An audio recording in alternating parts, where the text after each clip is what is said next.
Welcome and welcome back to our very YouTube channel. Ni buri mushya hano kanda subscribe kuri no kunzogera kugira ngo tujye tubana buri munsi. Like, share, comment byose ni ingenzi ku mbuga nkoranyambaga zose dukoresha haba kuri TikTok, Instagram, Facebook, LinkedIn hose amazina ni amwe ni Rubavu Real Estate.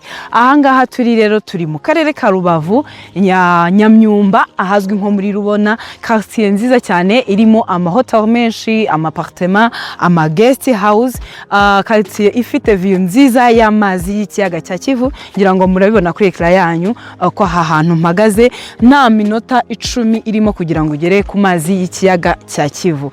Aha rero hano muri quartier nziza nk'iyi tubazaniyemo inzu. Ni inzu tuzuye neza ikeneye finissage, irimo ibyumba bitatu kandi binini, buri cyumba gifite douche na toilette yacyo ndetse biri ahantu heza ku muhanda. Iyi nzu kandi ifite salon na salle à manger ndetse n'igikoni. Tujye kujyanayo iyi nzu nyibereke. Ni inzu iri mu kibanza gifite metero kare 520. Iyi nzu ntago yuzuye neza, iri ahantu heza, reka tujyaneyo nyibereke. Aha turi ni ku muhanda. Inzu yacu rero ni iyi ngiyi, ni inzu iri mu kibanza kinini cyane, gusa iyi nzu yacu irabura finissage. Ibindi byose byararangiye, irazamuye, irafunze, ikibura ni finissage. Ibyumba tugiye kubyinjiranamo tubirebe. Murabona ko tukinjirana duhise tugera mu gikoni. Hano ni salon ndetse na salle à manger. Ibyumba nabyo ni binini cyane. Reka tujyane mu cyumba mo hano muharebe.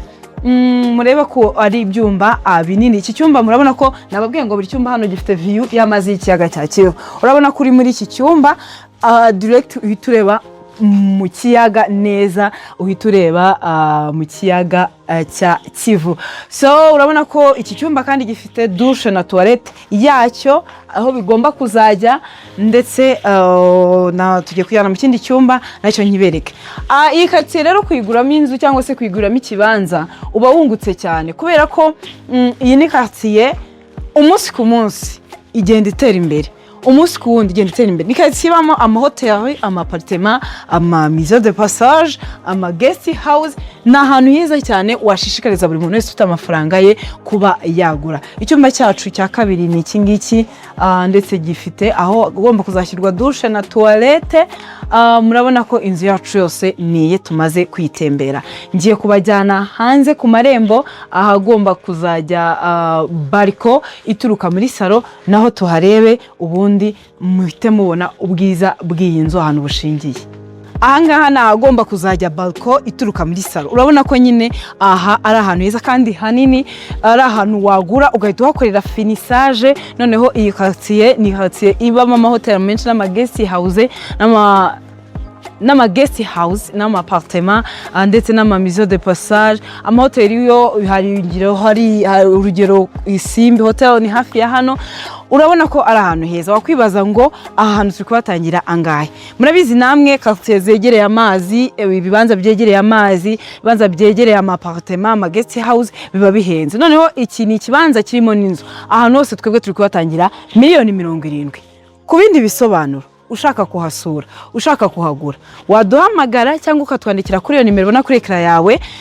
Kuduhamagara bitagukundiye wifuza kutubona, wifuza kutuvugisha amaso ku maso, wadusanga ahantu dukorera mu mujyi wa Rubavu mu nyubako izwi nka Etage kwa Habibu. Dukorera muri floor ya mbere, uhagera utubona ibyapa bya office yacu. Rubavu Buy and Sell Limited ni company ya mbere yizewe mu kugura no kugurisha ibibanza n'amazu mu buryo bwizewe kandi bwihuse. Ibafasha kugura ibibanza n'amazu, ibafasha kubona amapartement yo kubamo by'igihe gito cyangwa se by'igihe kirekire, ikabafasha no kuyamamaza. Ukeneye ikibanza cyiza, inzu nziza, ukeneye ahantu heza ho gutura i Rubavu cyangwa se mu karere ka Musanze, waduhamagara cyangwa ukatwandikira tukagufasha. N'izindi services zose tangwa na Real Estate zose turazitanga. Twandikire uduhamagare. Ushobora no kudusanga izo mbuga zose dukoresha, haba kuri YouTube, Instagram, Facebook, LinkedIn, TikTok, hose amazina dukoresha namwe nababwiye ni Rubavu Real Estate, hose wahadusanga.